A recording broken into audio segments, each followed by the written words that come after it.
سورة الصاد تفسیر ابن کثیر۔ الحمد للہ رب العالمین والصلاة والسلام على اشرف الانبیاء وسید المرسلین سیدنا محمد وعلى آلہ واصحابہ اجمعین۔ اللهم صل على سيدنا محمد وعلى آل سيدنا محمد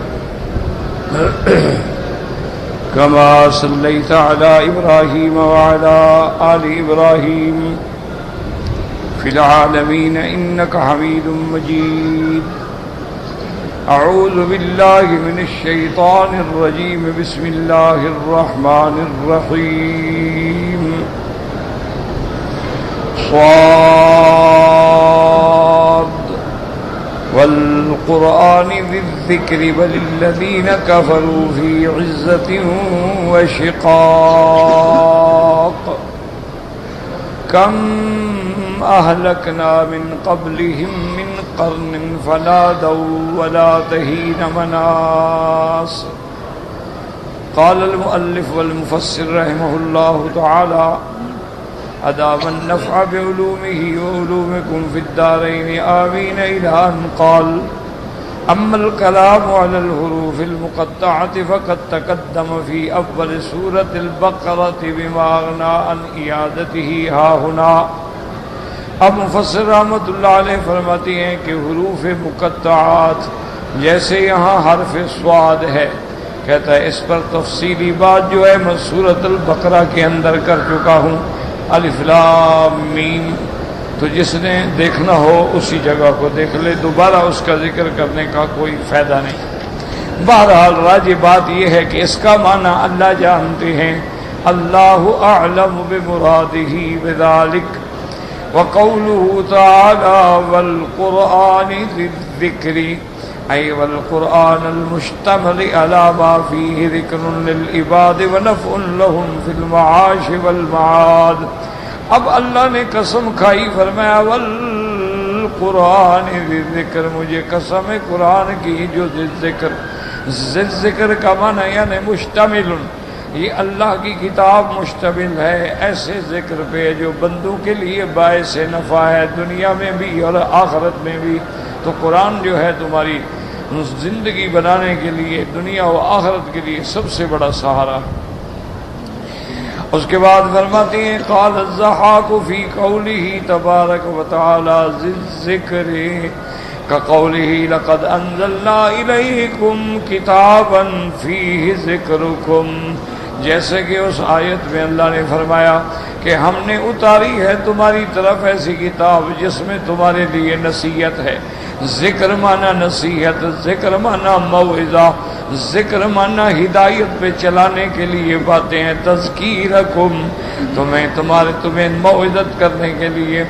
وَقَدَا قَالَ قَتَادَہ وَاخْتَارَهُ ابن جریر، حضرت قتادہ نے بھی یہی فرمایا کہ ذکر کا معنی تذکیر ہے کہ تمہارے لیے موعظت ہے، نصیحت ہے۔ اسی کو ابن جریر رحمۃ اللہ علیہ نے پسند فرمایا۔ وقال ابن عباس رضی اللہ عنہما وسعید ابن جبیر واسماعیل ابن ابی خالد وابن عیینۃ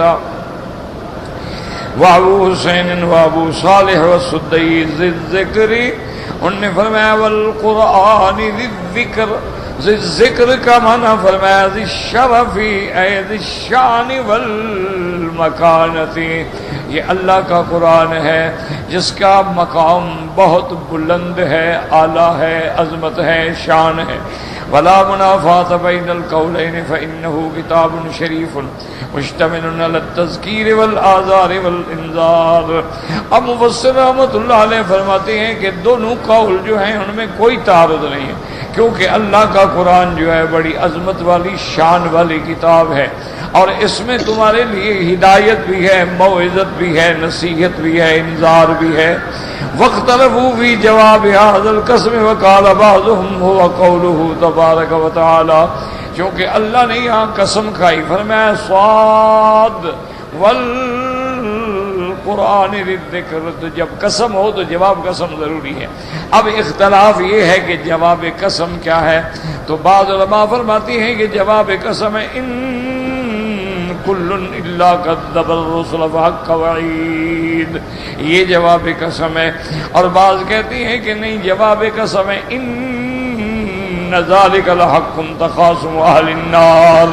یاد رکھیں کہ جہاں قسم ہوتی ہے وہاں لازم جواب قسم ہوتا ہے، اور اعلی قسم ہوتا ہے. اعلی قسم یہاں کیا ہے؟ واہ ہے کہ محاورات عرب میں جب قسم کھاتے ہیں تو ان حروف سے واللہ، باللہ، تاللہ، تو وا بھی، با بھی، تا بھی قسم کے لیے استعمال ہوتی.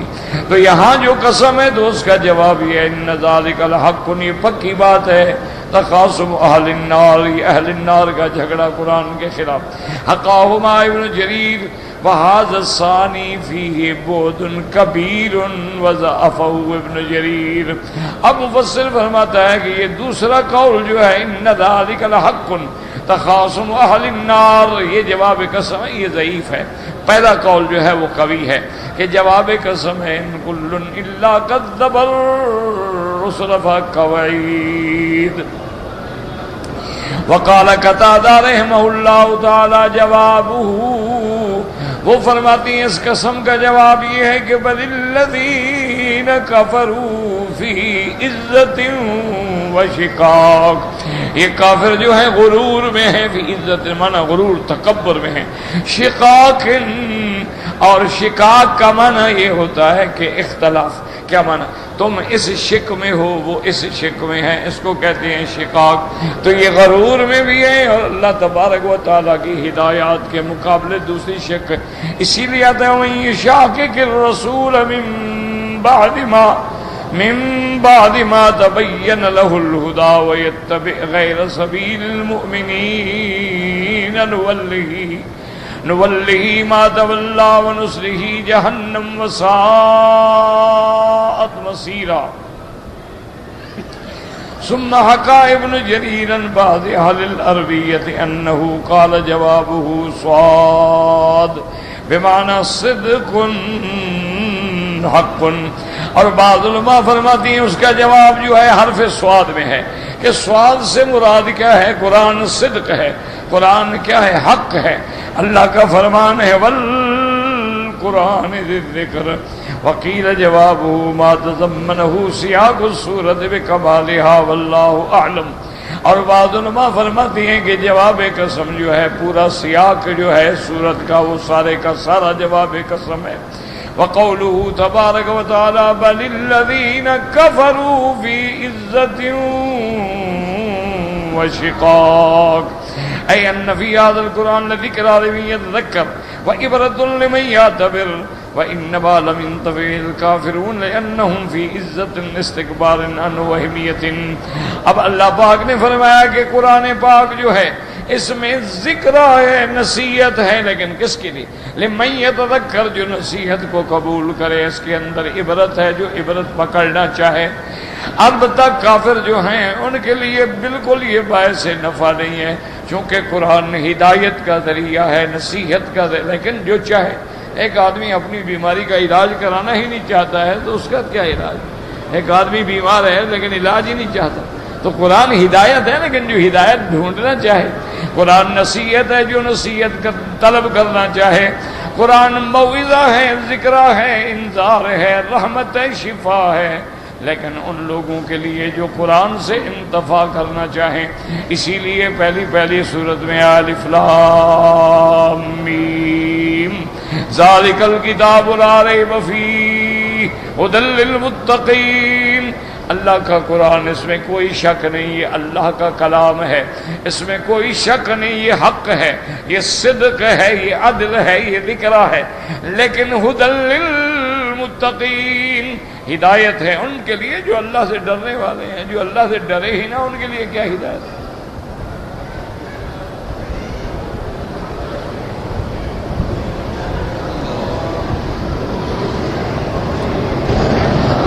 اس لیے فرماتے ہیں مفسر رحمۃ اللہ علیہ کہ یہ سب کے لیے باعث نفع ہے لیکن کافروں کے لیے نہیں. کیوں؟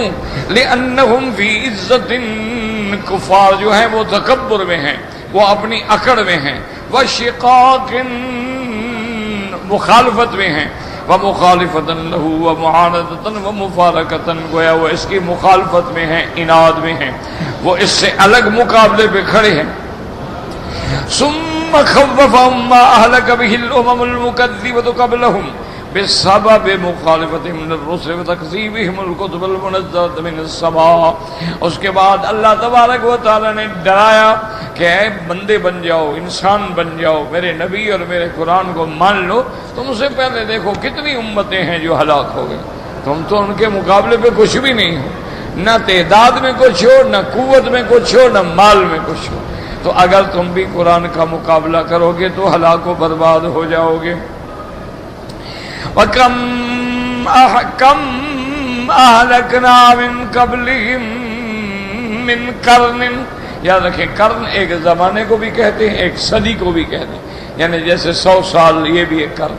قرن ایک امت کو بھی کہتے ہیں، یعنی جو امت پہلے گزر چکی ہے۔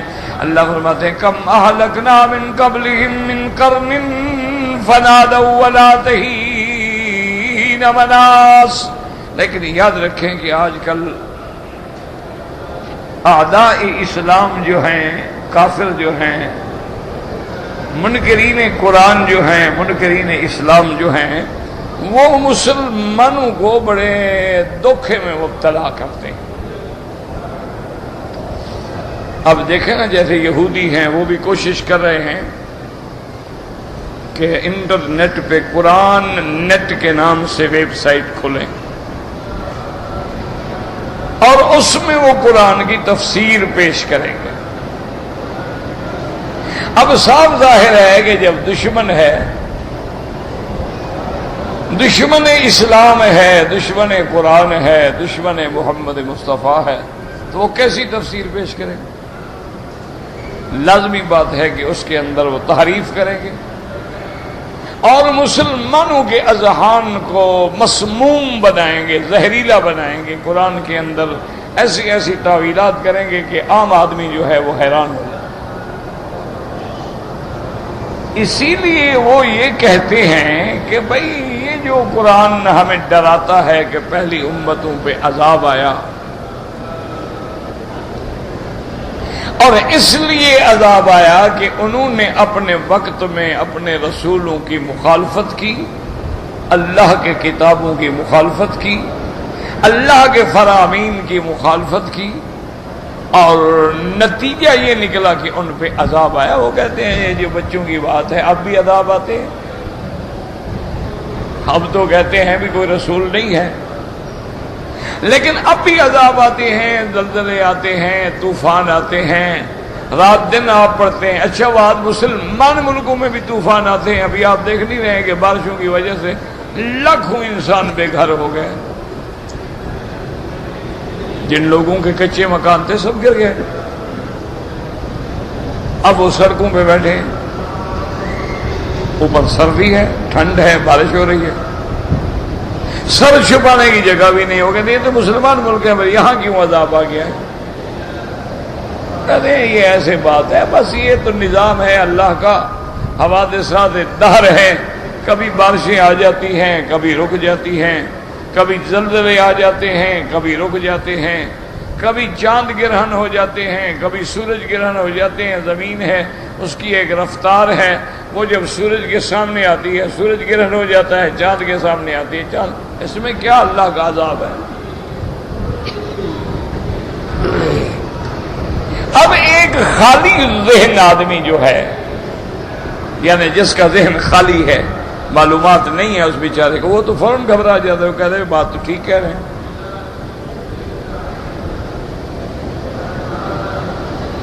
لیکن اگر آپ قرآن کا مطالعہ کریں اور دیکھیں تو قرآن سچ کہتا ہے۔ مثلا نوح علیہ السلام کی قوم پہ عذاب آیا،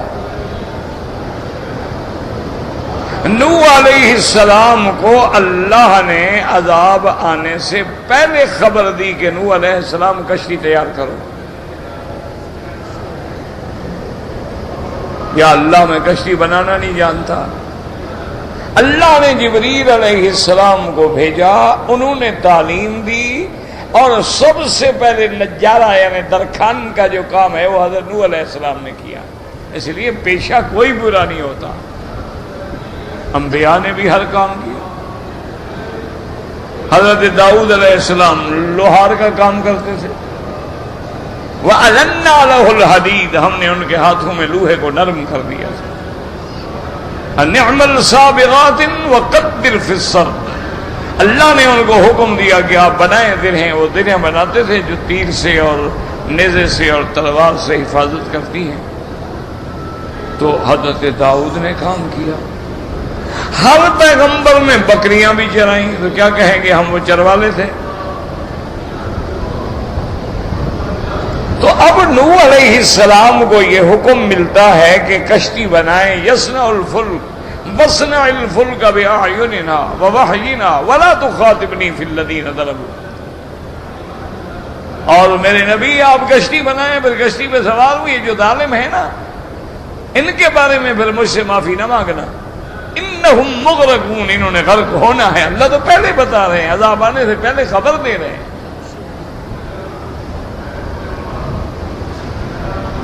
اب جب کشتی بن گئی فرمایا کل نحمل فیہا من کل زوجین اثنین.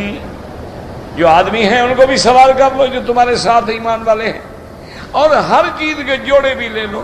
بکری ہے, گائے ہے, بھینس ہے, جو جانور ہیں سب کے جوڑے جوڑے رکھ لو. تو اللہ سب کچھ پہلے تیاری کروا رہے ہیں.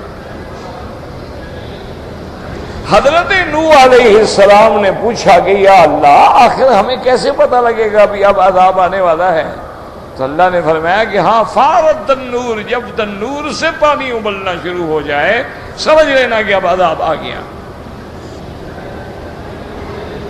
تو اتنا اہتمام ہے, پہلے خبر دی جا رہی ہے.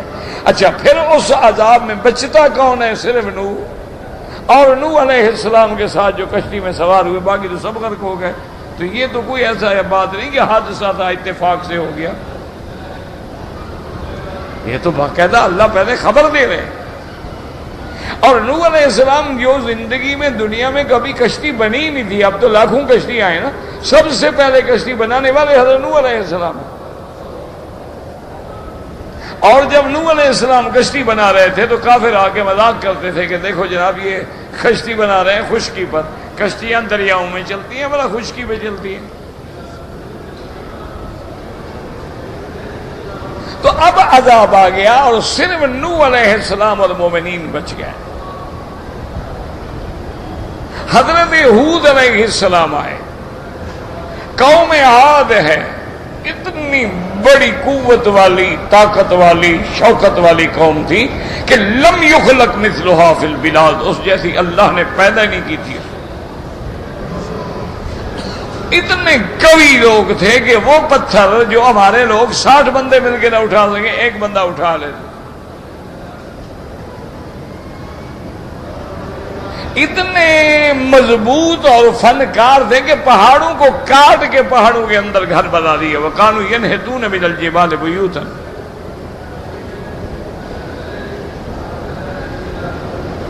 لیکن اللہ نے جب عذاب بھیجا ہے تو وہ عذاب کیا تھا, یعنی ان کی اس سختی کے بعد, قوت کے بعد آواز کیا, اللہ نے ہوا بھیج دی.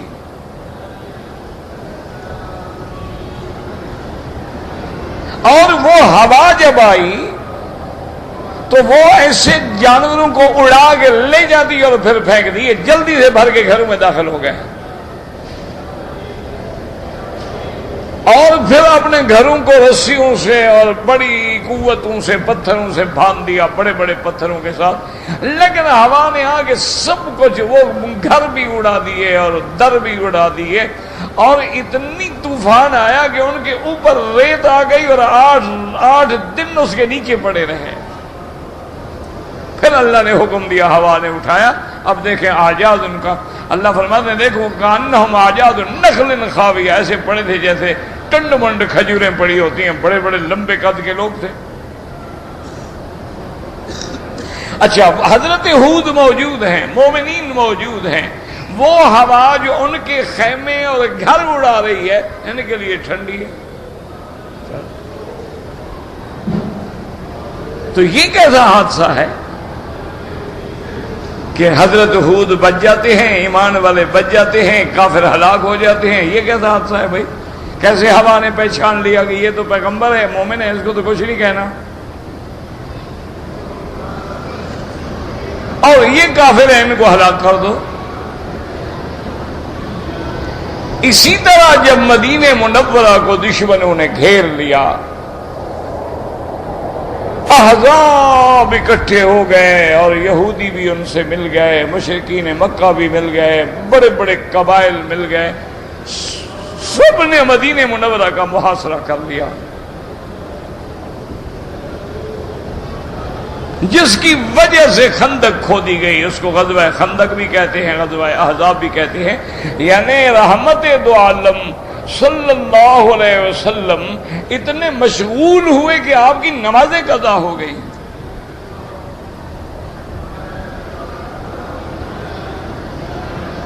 اب آمنے سامنے لشکر ہے، ادھر مسلمان ہیں، درمیان میں خندق ہے، اس طرف کافر ہے۔ حضور صلی اللہ علیہ وسلم نے دعا کی کہ یا اللہ مہربانی فرما، حصار لمبا ہوتا جا رہا ہے، چاروں طرف دشمن ہے، ہمارے لیے ذرائع آمد و رفت مفقود ہو چکے ہیں، نہ ہمیں کوئی رسد آ سکتی ہے، نہ کمک آ سکتی ہے، نہ کھانے پینے کا سامان آ سکتا ہے، ہر طرف تو کفار نے محاصرہ کر دیا۔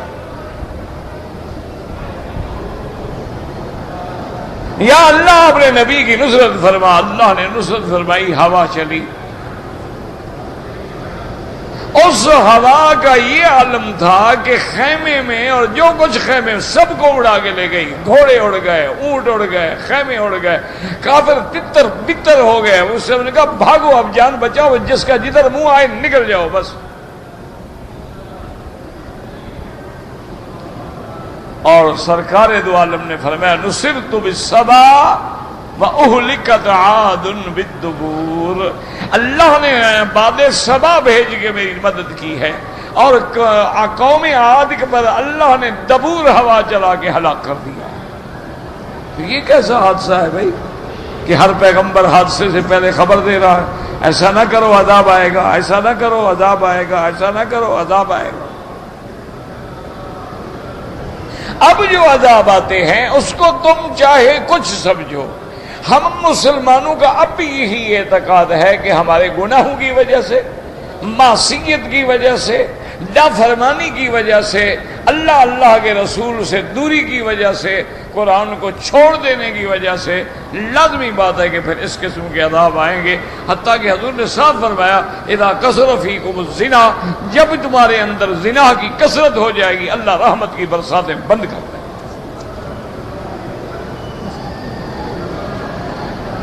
حضور صلی اللہ علیہ وسلم نے باقاعدہ پیشین گوئی کی ہے، فرمایا ہر چیز بتلا دی۔ آپ نے فرمایا پھر میری امت پہ ایسے عذاب مسلط ہو جائیں گے کہ ایک دوسرے کو قتل کریں گے۔ آج دیکھو قتل کر رہے ہیں کہ نہیں کر رہے ہیں؟ حضور نے 1400 سال پہلے فرما دیا کہ قتل کرنے والے کو پتہ نہیں ہوگا کہ میں کیوں قتل کر رہا ہوں، اور جو قتل ہو رہا ہے اس کو پتہ نہیں ہوگا بھئی میرا کیا جرم تھا، میں تو مسافر تھا، آگے بیٹھا اور گولی لگی۔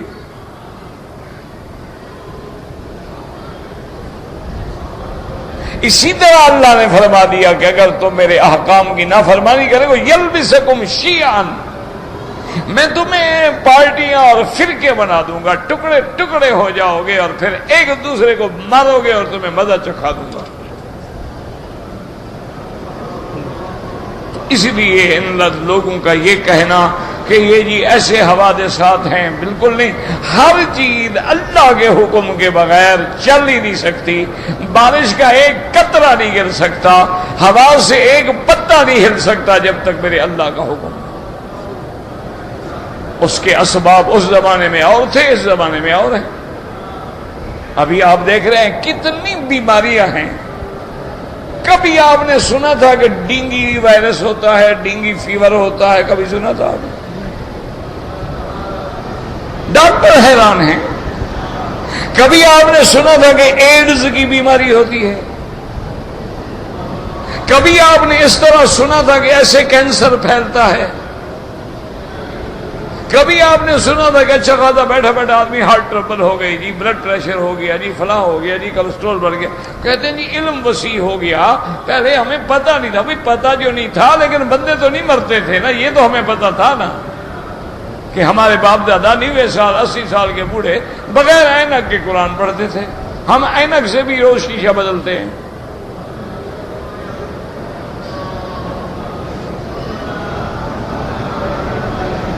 یعنی ہم نے اپنی آنکھوں سے ایسے بزرگ، میری نانی صاحبہ تھی، ان کی 100 سال کے قریب عمر تھی، آخری عمر تک قرآن بغیر اینک کے پڑھتی تھی، کبھی اینک لگا ہی نہیں۔ ایسے ایسے ہم نے الحمدللہ اپنے آنکھوں سے بزرگ دیکھے، 90 سال عمر ہے، صحت ہے، قوت سامعہ برقرار ہے، قوت بصرہ برقرار ہے، قوت شامہ برقرار ہے، چلتے ہیں ٹھیک ہے، بیٹھتے ہیں اٹھتے ہیں کام کرتے ہیں۔ اس لیے ہمیشہ یاد رکھیں کہ دشمن ایسی باتیں کہتے ہیں لیکن وہ حقیقت نہیں ہوتی، وہ جھوٹ ہوتا ہے۔ اس لیے اللہ فرماتے ہیں کم اہلکنا من قبلہم من قرن ای من امت مکذبت، کتنی پہلے ہم نے امتیں جنہوں نے جھٹلایا ہلاک کر دی۔ فنادوا ولا تہین مناص، فنادوا حين جاءهم العذاب استغاثوا وجعلوا الى الله تعالى ولذلك بمجدنهم بأنهم شيئا كما قال عز وجل۔ اب انہوں نے پکارا اللہ کو جب عذاب آیا اور اللہ کی طرف لوٹے، اللہ کی طرف رجوع کیا، چیخیں، لیکن کسی چیز نے ان کو اس وقت فائدہ نہیں پہنچایا۔ جیسے اللہ فرماتے ہیں فَلَمَّا حَسُّوا بَأْسَنَا إِذَا هُمْ مِنْهَا يَرْكُضُونَ أَيْ يَهْرُبُونَ لا تركضوا وارجعوا إلى ما أترفتم فيه ومساكنكم لعلكم تسألون۔ اللہ نے فرمایا اب بھاگنے کا کیا فائدہ ہے، اب تم سے حساب لیا جائے گا، اصل حساب قیامت والے دن ہوگا۔ قال ابو داود الطیالسی حدثنا شعبہ عن نبی ساکر التمیمی قال سألت ابن عباس رضی اللہ تعالیٰ عنہ عن قول اللہ تبارک و تعالیٰ فنادوا ولا تہین مناص قال ليس بهين نداء ولا نذو ولا فرار۔ اس وقت انہوں نے پکارا جب پکارنے کا وقت نہیں تھا، کیونکہ جب عذاب نازل ہو جائے پھر توبہ بھی قبول نہیں ہوتی، پھر پکار بھی کوئی فائدہ نہیں پہنچاتی، اور نہ اس وقت کوئی اللہ کے عذاب سے بھاگ سکتا ہے۔ وقال ابن علی ابن ابی عباس رضی اللہ عنہ لیس بہین مغاث، وہ وقت ایسا نہیں تھا کہ جب اللہ ان کی فریاد سنتے۔ وقال شبیب بن مسعود ابن عباس نادوا النداء حين لا ينفعهم، انہوں نے اس وقت پکارا اللہ کو جب پکارنا فائدہ نہیں دیتا۔ وانشد تذکر لیلا لا حين تذکروا، یعنی اس نے اس وقت یاد کیا جب یاد کرنے کا فائدہ کوئی نہیں تھا۔ وقال محمد بن کعب فی قوله تعالی فنادوا ولا تہین مناص نادوا التوحید حين ولت الدنيا عنهم، جب دنیا سے نکل گئے، دنیا ان سے ہٹ گئی، اب توحید کا اقرار کر رہے ہیں لیکن کوئی فائدہ نہیں۔ واستغاثوا بالتوبۃ حين الدنيا عنهم، اب توبہ کرنا چاہتے ہیں لیکن توبہ کا وقت بھی گزر گیا، چونکہ حدیث میں آتا ہے توبہ اس وقت قبول ہوگی حین ما لم یغرغر، جب سانس نکل رہا ہو اور پانی غرغر کر کے باہر آ رہا ہو، اب توبہ بھی فائدہ نہیں پہنچائے گی۔ وقال قتادہ لما رأوا العذاب ارادوا التوبۃ بغیر حین النداء، جب عذاب گیا سارا اب توبہ کرنا چاہا لیکن کوئی فائدہ نہیں ہوگا۔ وقال وجعلنا ولا حین مناص لیس بحین فرار ولا اجابت، اب نہ تو یہ بھاگنے کا موقع ہے اور نہ یہ وہ موقع ہے کہ ان کی کوئی دعا یا توبہ قبول کی جائے۔ وقد روانا وحدان كان سين بين ابي مالك والضحاك وزيد وعن مالك عن زيد بن اسلم ولا تهين مناص، ولا نداء في غيره النداء وهذه الكلمة وهي لات هي لا التي للنفي زيدت ما حتى كما تزاد في ثم فيقولون سمت ورب ربت وهي مفسودة وقف عليها. اب مفسر رحمۃ اللہ علیہ فرماتے ہیں لات میں اصل تو لا ہے، لا نافیہ ہے، تازہ ادا ہے، اور یہ محاورات عرب میں کہہ دیتے ہیں سما سمت ربا ربت لا لات، اصل وہی نفی ہے.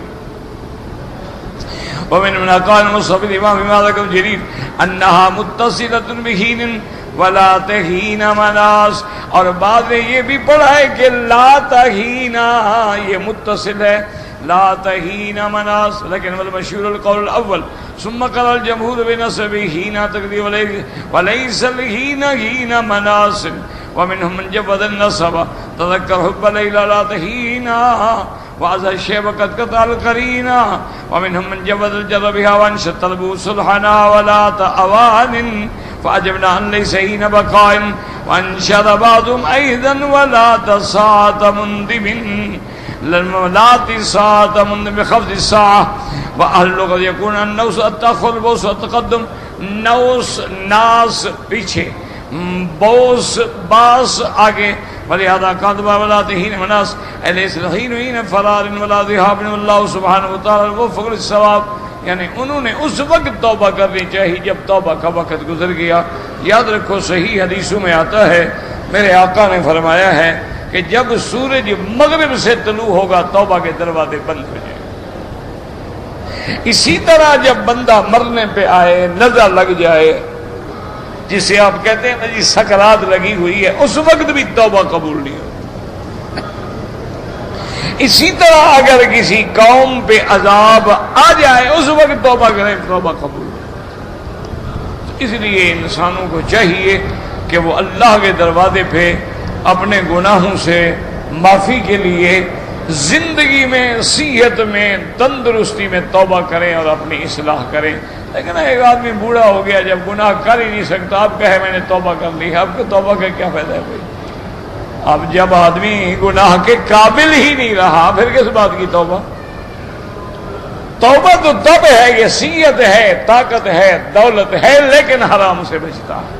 تو اس لیے حکم ہے کہ توبہ کریں استغفار کریں اور اپنے آپ کو غفلت میں نہ گزاریں.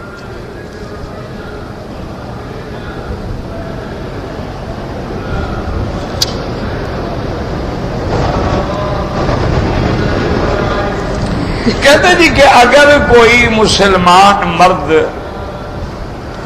کسی اہل کتاب لڑکی سے یعنی یہودی لڑکی یا عیسائی لڑکی سے شادی کرنا چاہے بالکل جائز ہے، اسلام میں اجازت. لیکن ایک بات یاد رکھیں، اجازت کا معنی یہ ہے کہ اگر ایک آدمی ہے ایسے ملک میں ہے کہ مسلمان لڑکیاں نہیں مل سکتی، رشتہ نہیں مل سکتا، اسے گناہوں کا خوف ہے، ہلاکت بربادی کا خوف ہے، اہل کتاب لڑکی ملتی ہے کر لے.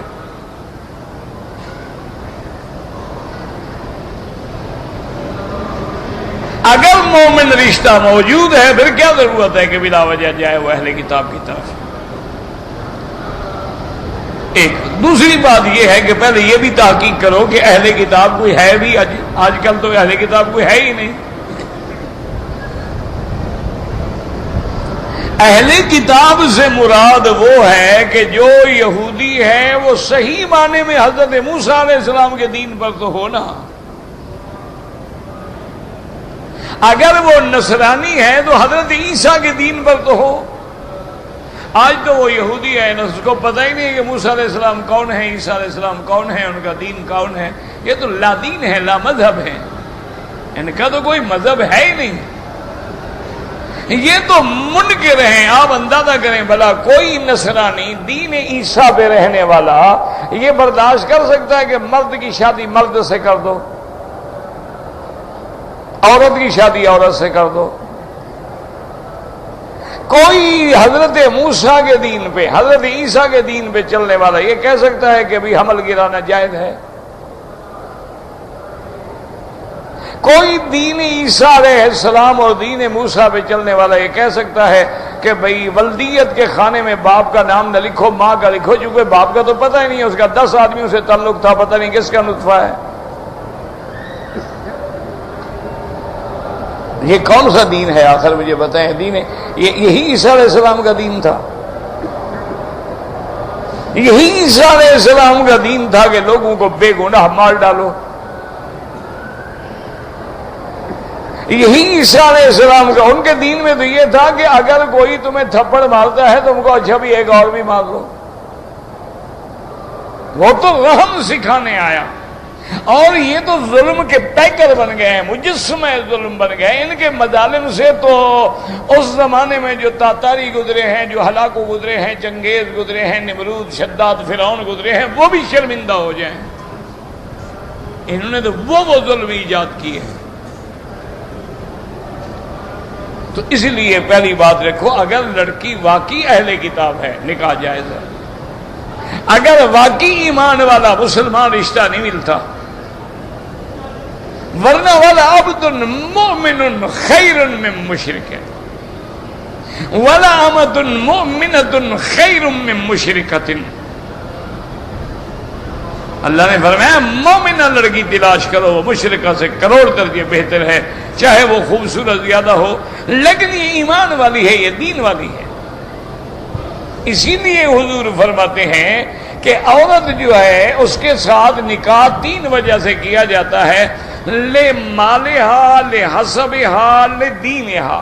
یا تو عورت دولت مند ہے، آدمی شادی کر دیتا ہے کہ یار پیسہ بھی ملے گا، بیوی بھی ملے گی. شادی کر لیں گے نا تو پیسہ بھی ملے گا، کوٹھیاں بھی ملے گی، گرین کارڈ بھی ملے گا، اور مزے ہیں، بیوی بھی ملے گی، چلو کر لو.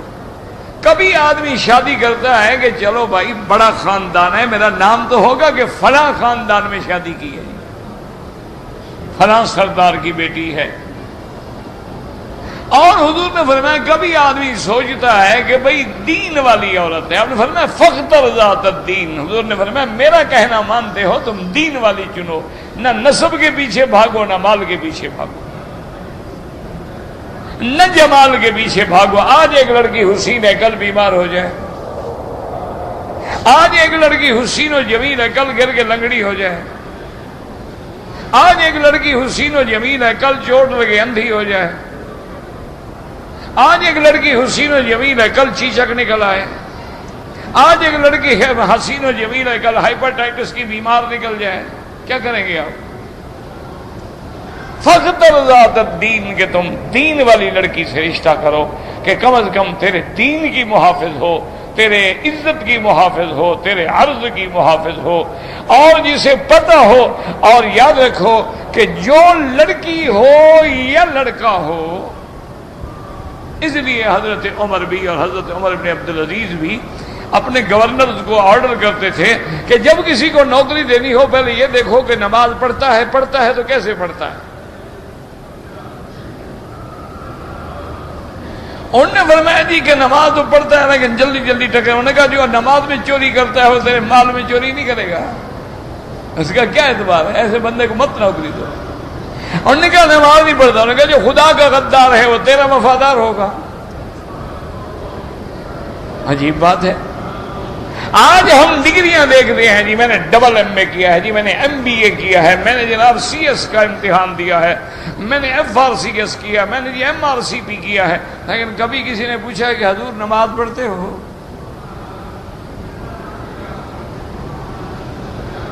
کیوں؟ جب نوکری دینے والا نہیں پڑھتا تو جس کو دے رہا ہے اس کا پتہ کیوں کرے؟ دونوں اللہ کا فضل ہے، فارغ ہیں. اچھا جب خامد کے اندر غیرت نہیں رہی، وہ عزت والی بیوی کیوں ڈھونڈے؟ وہ تو ڈھونڈتا ہے میری بیوی ہو، شو پیس ہو، ساری دنیا اس کو دیکھے اور سب اس سے ملیں، انجوائے کریں، اور روز جناب نیموریاں لباس پہن کے جائے اور لوگ میری قسمت پہ رش کریں کہ دیکھو جناب کیسا ہیرا مارا ہے انہوں نے. جب خامد خود بے غیرت ہو اپنی بیوی کو نمائش کے لیے پیش کرے. اور حضور نے فرمایا من لا غیرت لہ لا ایمان لہ، جس میں غیرت نہیں اس میں ایمان نہیں. حضور نے فرمایا دیوس تو جنت کی خوشبو بھی نہیں سونگھیں گے. جو اپنی بیٹیوں کو، اپنی بیویوں کو، اپنی بہنوں کو نمائش کے طور پہ نمایاں کرتے ہیں کہ ایسا لباس پہن کے جاؤ کہ دنیا اشش کر اٹھے گی، ہاں دیکھو فلاں کی بیٹی نا اب کمال ہے، بڑی ماڈرن ہے بھی، بڑی الٹرا ماڈرن ہے جی۔ انا للہ و انا الیہ راجعون۔ ورنہ بیوی کا مقام کیا ہے کہ لتسکنوا الیہا، اللہ فرماتی وَمِنْ آیَاتِهِ أَنْ خَلَقَ لَكُم مِّنْ أَنفُسِكُمْ أَزْوَاجًا لِتَسْكُنُوا إِلَيْهَا وَجَعَلَ بَيْنَكُم مَّوَدَّةً وَرَحْمَةً۔ اللہ نے فرمایا ہم نے اس لیے جوڑے پیدا کیے ہیں تاکہ تم گھر جاؤ تو بیوی سے تمہیں راحت ملے، سکون ملے،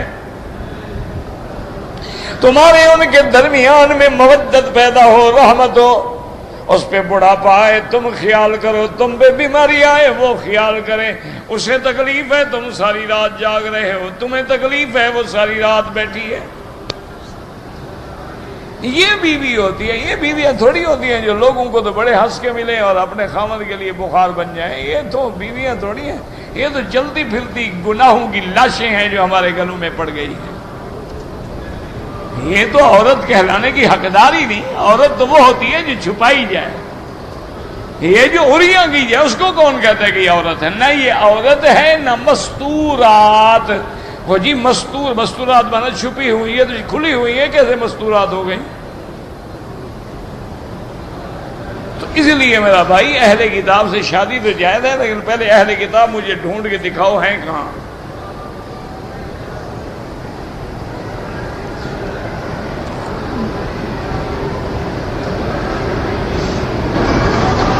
کہتے جی کہ پاکستان میں لوگ بعض بزرگوں کو لجپال یا قلندر، یہ کوئی اسلامی لفظ نہیں ہے۔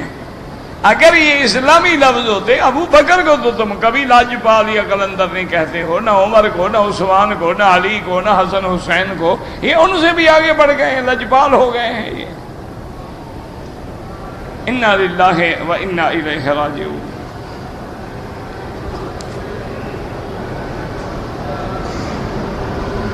خواب کی تعبیر کا مجھے کوئی علم نہیں ہے بھائی،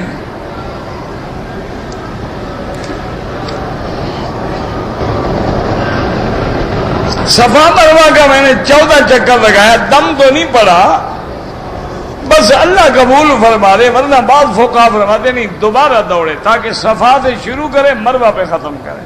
تم نے تو صفا پہ ختم کی نا، 14 چکر تو تب بنیں گے نا کہ جب تم شروع صفا سے کرو، ختم بھی صفا پہ کرو۔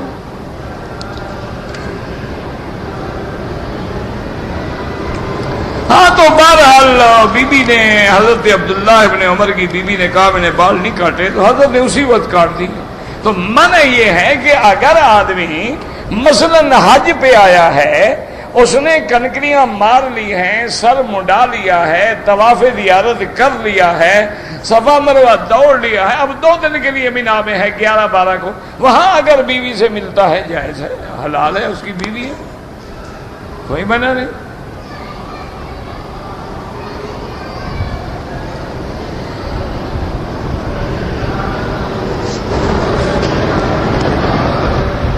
میرا بھائی مرد ہو یا عورت ہو، اللہ نے دونوں میں بڑا فرق رکھا ہے۔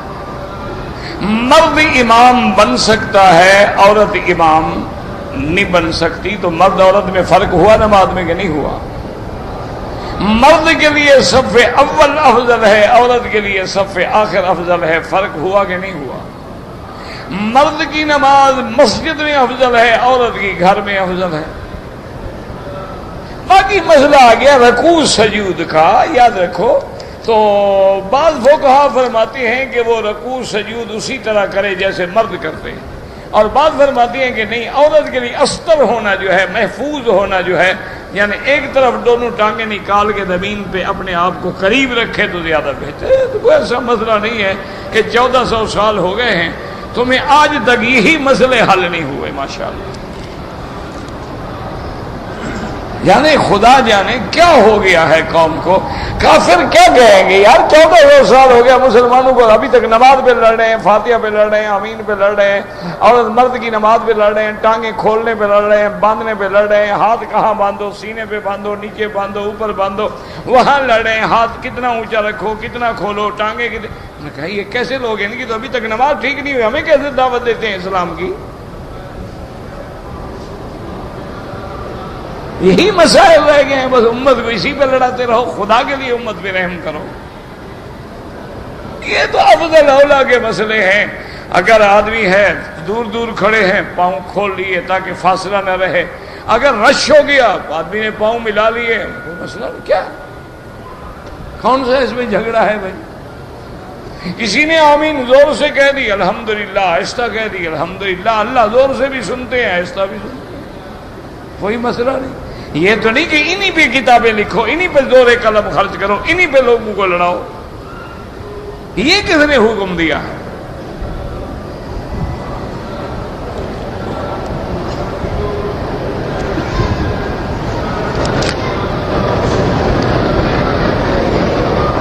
میری نظر کمزور ہو رہی ہے. کسی نے مجھے کہا قرآن کی آیت ہے وَكَشَفْنَا عَنْكَ غِطَاءَكَ. آقا بالکل پڑھا کرو, قرآن شفا ہے, سورۃ فاتحہ شفا ہے.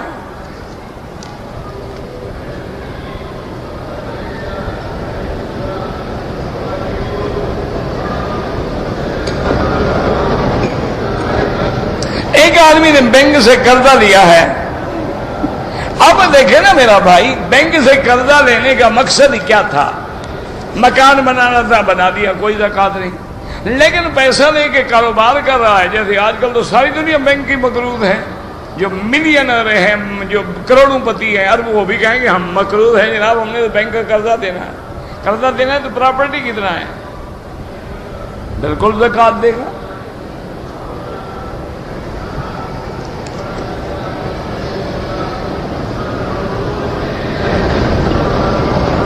اگر ایک عورت کو 5-6 دن پہلے چند قطرے خون کے آئے, پھر 5-6 دن گزر گئے, پھر خون کے قطرے آئے, میرا بھائی بات یہ ہے, پر یہ دیکھو اس کی عمر کیا ہے, اس کا حیض بند ہے یا حیض جاری ہے. اگر حیض اس کو آتا ہے تو حیض 3 دن کم از کم اور زیادہ سے زیادہ 10 دن, ورنہ بیماری ہوتی ہے, گرمی کی وجہ سے ہو جاتا ہے. نمازیں پڑھیں, سب کچھ کریں.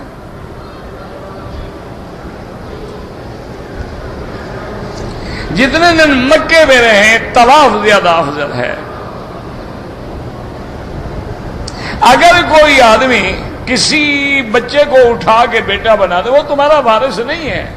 تم خوشی سے کوئی جائیداد دینا چاہتے ہو دے دو, ورنہ باقی وارثوں کو محروم کر کے اس کو دے جاؤ کہ قیامت میں پکڑے جاؤ گے. وہ تو تمہارا وارث ہی نہیں ہے, وہ تمہارا لطفہ ہی نہیں, تمہارا بیٹا ہی نہیں.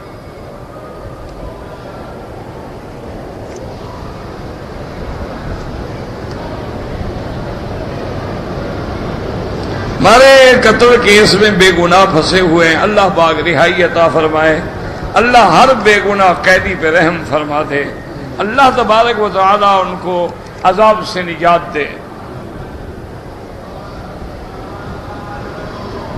ایک عورت نے ارادہ کیا عمرے کے لیے, روانگی سے پہلے حیض شروع ہو گیا, کوئی بات نہیں, غسل کر لے, نماز نہ پڑھے, اسی حالت میں لبیک بعمرۃ لبیک اللہم لبیک لبیک پڑھتے ہوئے آ جائے, ہوٹل میں رہے. جب حیض کے دن پورے ہو جائیں سادہ پانی سے غسل کرے, کپڑے پہن کے بدل کے آ کے عمرہ پورا کرے, کوئی مسئلہ نہیں.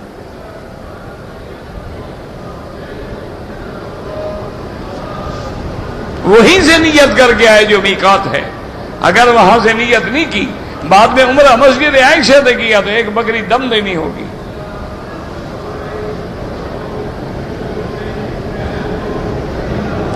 اگر میاں بیوی نے طواف اور صفا کر لی, طواف کر لیا, بال کٹوا دیے, صفا مروا نہیں دوڑے, دم پڑ گئی. دم پاکستان میں نہیں دے سکتے, لازم حد حرم میں. کہتے ہیں جی کہ جب سورج گرہن ہو تو حاملہ عورت کمرے سے باہر نہ نکلے. یہ جاہلوں کے عقیدے ہیں. ہاں البتہ میڈیکل سائنس یہ کہتی ہے کہ اس وقت چاند یا سورج کی طرف نہ دیکھا جائے، ورنہ آنکھوں کو نقصان ہو سکتا ہے۔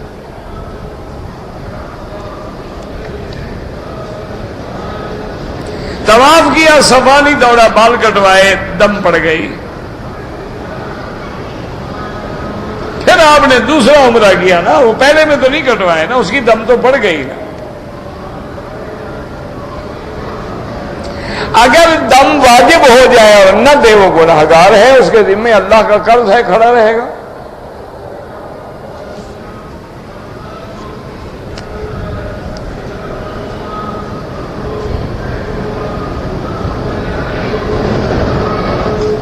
کہتے جی کہ ہم لوگ ڈرائیور ہیں، رات دن گاڑی میں چلتے ہیں، تقریباً یوں سمجھ لیں کہ ہمارا 500 کلومیٹر سفر ہوتا ہے روز کا۔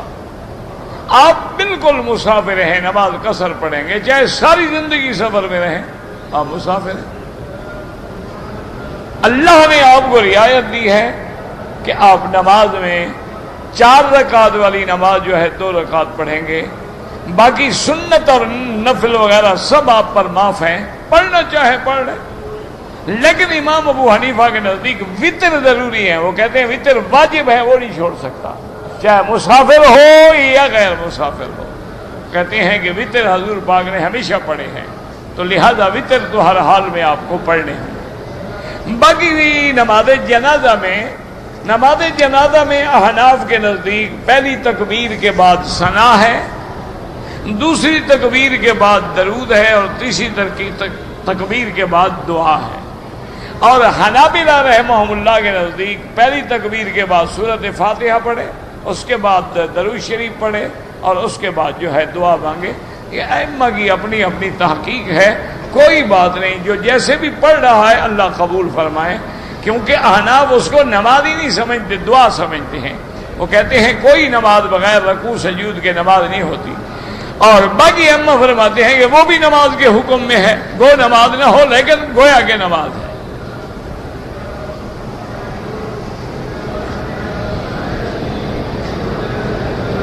یہ بھی وہی سوال ہے کہ اگر وہ ڈرائیور ہے اور سفر میں ہے، میرا بھائی ڈرائیور ہے کوئی ہے، جب سفر میں ہے مسافر ہے، یہ کیا بات ہے کہ اگر 2 دن کا سفر ہو تو سفر ہے اور 2 مہینے کا ہو تو سفر نہیں ہے۔